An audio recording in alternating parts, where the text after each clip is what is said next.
جب حضرت ابراہیم علیہ السلام نے ان کو ایک دلیل پہلے دی تو نمرود کہنے لگا یہ کون سی بڑی بات ہے، میں بھی زندہ کرتا ہوں مارتا ہوں۔ اللہ کے پیغمبر حضرت ابراہیم علیہ السلام نے ان کی بارگاہ میں رسول کریم صلی اللہ علیہ وسلم کے غلاموں سن لو، حضرت ابراہیم علیہ السلام نے قرآن مقدس فرقان حمید کی آیت پیش کی، میرا رب وہ ہے جو سورج کو پچھم سے نکالتا ہے تو پورب کی طرف سے نکال دے، اور قرآن کہتا ہے فَبُہِتَ الَّذِي كَفَرَ، وہ کافر کے ہوش ہی اڑ گئی۔ اس کے بعد نمرود مردود نے حضرت ابراہیم علیہ السلام کے ساتھ دشمنی زیادہ کی، ایمان تو نہیں لایا اور حضرت ابراہیم علیہ السلام کو قید میں ڈال دیا۔ نمرود مردود نے اپنے حواریوں کو بلایا، کہا میرے ماننے والوں بتاؤ اب ابراہیم علیہ السلام کے ساتھ کون سا سلوک کیا جائے۔ نمرود مردود نے ایک حکم جاری کیا، وہ حکم یہ تھا کہ ایک چار دیواری بنائی جائے جس کے 30 گز لمبی اور 20 گز چوڑی ایک دیوار بنائی جائے۔ ہر مرد عورت کو، چھوٹے بڑے بچے اور بوڑھے کو حکم دیا کہ تم اس چار دیواری کے اندر اللہ اکبر لوگو۔ وہ حضرت ابراہیم علیہ السلام جو اللہ کے پیغمبر ہیں ان کے ساتھ نمرود مردود نے کیا سلوک کیا۔ قرآن کہتا ہے کہ نمرود نے حکم جاری کر دیا جو میرا حکم نہیں مانے گا اس کو حضرت ابراہیم علیہ السلام کے ساتھ آگ میں ڈال دیا جائے گا۔ حضرت ابراہیم علیہ السلام کو جب وہ آگ ایک ماں کے فیصلے تک وہ جلتی رہی، اس نتیجے پر جب آگ پہنچی کہ آگ کے شعلے آسمان سے باتیں کرنے لگے، گاؤں میں رہنے والے پریشان ہو گئے، گاؤں کے لوگ اپنے گھر کو چھوڑ کر دور دراز ہونے لگے۔ آگ کی اتنی تپش تھی، پرندہ جو اس کے اوپر سے گزر جاتا وہ بھی اس کے زرد میں آ جاتا، وہ بھی جل کے راکھ ہو جاتا۔ اتنی آگ جلائی گئی اور حضرت ابراہیم علیہ السلام کو آگ میں ڈال دیا گیا۔ جب آگ میں ڈالا گیا اللہ تبارک و تعالیٰ کی رحمت جوش میں آ گئی اور آگ سے مخاطب ہو کر اللہ نے فرمایا قُلْنَا يَا نَارُ كُونِي بَرْدًا وَسَلَامًا عَلَىٰ إِبْرَاهِيمَ، اے آگ ٹھنڈی ہو جا اور سلامتی ہو جا حضرت ابراہیم علیہ السلام پر۔ اتنی زیادہ گرم بھی نہ رہنا، اتنی زیادہ ٹھنڈی بھی نہ رہنا، ٹھنڈی بھی نہ ہو جانا کہ میرے ابراہیم خلیل اللہ کو تکلیف ہو جا، سلامتی والی بن جا۔ نمرود نے جب دیکھا بڑے اونچے مقام پر پہنچا، اونچے مقام پر چڑھ کے دیکھنے لگا، خوش ہونے لگا۔ اب تو اس آگ میں حضرت ابراہیم کو کوئی بچا نہیں سکتا۔ وہ دل ہی دل میں خوش ہو رہا تھا کہ آگ ابراہیم جل کے راکھ ہوں گے، مگر اللہ کی رحمت تھی، اللہ کی قدرت تھی کہ وہ آگ جو آگے نمرود تھی وہ حضرت ابراہیم کے لیے نار نعمت بن گئی تھی۔ سبحان اللہ، وہ نار نعمت بن گئی تھی، گل و گلزار بنی ہوئی تھی۔ حضرت ابراہیم علیہ السلام پھولوں کے ساتھ کھیل رہے تھے، فرشتوں کے جھرمٹ میں تھے، اور کسی نے کیا خوب کہا، آج بھی ہو اگر ابراہیم سے ایمان پیدا، ہر تلواریں آگ کر سکتی ہیں اندازے گلستہ پیدا. اللہ اکبر. حضرت ابراہیم علیہ السلام کو آگ میں ڈالا گیا. اللہ نے آگ کو حکم دیا ٹھنڈی ہو جا, سلامتی والی ہو جا. اب ابراہیم علیہ السلام کو جب آگ میں جو مزہ آیا وہ کیونکہ اللہ تبارک و تعالیٰ کی رحمت سے وہ آگ پھول میں تبدیل ہو چکی تھی.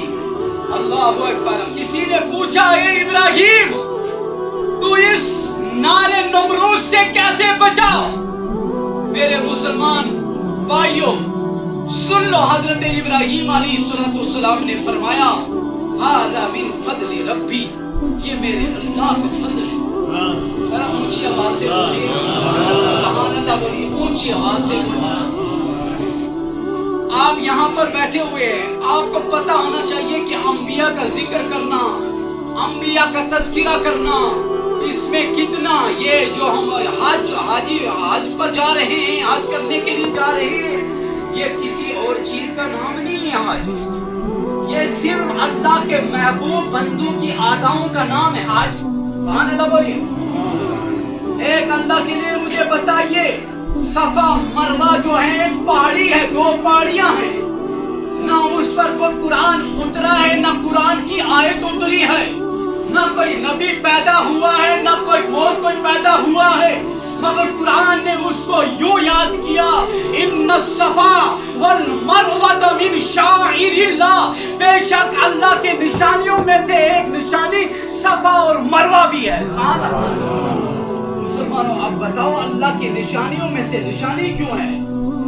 حضرت ہاجرہ نے دوڑ لگائی اپنے بیٹے کے پانی کی پیاس کے لیے, اللہ کے لیے دوڑ نہیں لگائی, حج کے ارکان کے لیے دوڑ نہیں لگائی, صرف اپنا بچہ جو تھا پیاسا تھا, بھوکا تھا, پیاسا تھا, جس کے لیے حضرت ہاجرہ نے 7 چکر لگائے. اور اللہ تعالیٰ کو حضرت ہاجرہ کی یہ عادت پسند آئی, قیامت تک کے لیے حاجیوں کے لیے ایک رکن بنا دیا. جب تک میری پیاری بندی کی ایک ادا کو پسند نہ کرو گے, ایک ادا کو آپ ادا نہ کرو گے, تب تک تمہارا حج مکمل نہیں ہوگا. اللہ اکبر.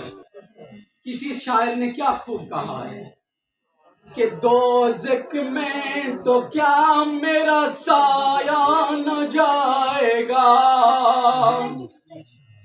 کہ دوزخ میں تو کیا میرا سایہ نہ جائے گا, کیونکہ رسول پاک سے دیکھا نہ جائے گا, کیونکہ رسول پاک سے دیکھا نہ جائے گا. اور شاعر کہتا ہے وہ جنت میں وہ ہمارا رسول نہ جائے گا, کہ جنت میں وہ ہمارا رسول نہ جائے گا, جب تک کہ ہر امتی کو بخشا نہ جائے گا, جب تک کہ ہر امتی کو بخشا نہ جائے گا. اور جس وقت ڈالا آگ میں حضرت خلیل کو, بولیے سبحان اللہ, کو جس وقت ڈالا آگ میں حضرت خلیل کو, کہ بولی آگ کے مجھ سے جلایا نہ جائے گا, جلایا نہ جائے گا. مسلمانوں جو اللہ پر یقین رکھتا ہے, جو اللہ پر ایمان رکھتا ہے, جو اللہ کی یاد کے لیے ہمیشہ اللہ کی بارگاہ میں آتا ہے, خدا کی قسم اس کے لیے بھی آگ جو ہے گلزار بن جائے گی. صرف اللہ کی بارگاہ میں آؤ, اللہ کی عبادت کرو, اللہ کی عبادت کے ساتھ کسی کو شریک نہ کرو. وہ ایک ہے, واحد ہے, اس کا کوئی شریک نہیں ہے, وہ وحدہ لا شریک له. السلام کو آگ میں ڈالا گیا. یہ مقام, یہ منظر تمام نمرود کی ایک بیٹی تھی, جس بیٹی کا نام ریغفا تھا. کیا تھا؟ بولیے, ریغفا تھا.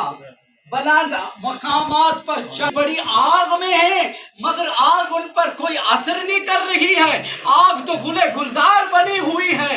اس نے اوپر سے آواز دی، اے اللہ کے خلیل مجھے اجازت دو میں آپ کا کلمہ پڑھ لوں۔